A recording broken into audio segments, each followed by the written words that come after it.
আসসালামু আলাইকুম। Hello guys, আপনারা সকলে কেমন আছেন? আশা করি ভালো আছেন।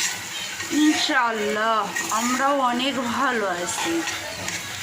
আজকে বৃষ্টি বৃষ্টি দিন, হালকা হালকা বৃষ্টি হচ্ছে, সেই জন্যে এই হালকা বৃষ্টিতে যদি একটু ভুনা খিচুড়ি, তার সাথে যে একটু শুটকি ভুনা বা অথবা ভর্তা যে হয়, তাহলে তো আজকের দিনটা খেতে অনেক ভালো লাগবে।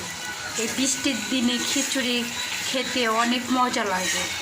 তাই আমি আজকে চলে আসলাম এই যে লটকে শুটকি ভুনা করতেছে, আর এদিকে আমি রান্না করব খিচুড়ি।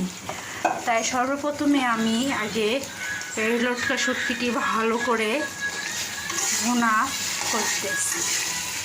প্রায় আমার এই ভুনাটি হওয়ার মধ্যে, দেখেন গাইস কত সুন্দর একটা কালার হয়েছে। মনে হয় কক্সবাজারের লটকা শুটকির ভুনার মতন করে আমি এই ভুনাটি করে থাকি।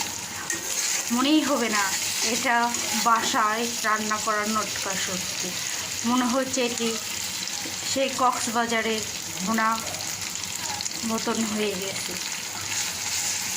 কক্সবাজারে ভুনার মতন করে এই লটকা শুটকিটি রান্না করলে খেতেও অনেক মজা লাগে।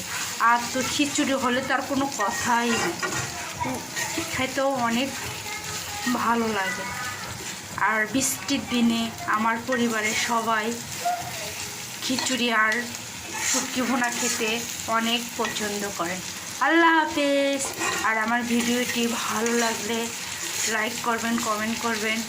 আর কলিজার ভাই বোনেরা আমার চ্যানেলটিকে দয়া করে সাবস্ক্রাইব করবেন। সুস্থ থাকেন, ভালো থাকেন। আল্লাহ হাফেজ।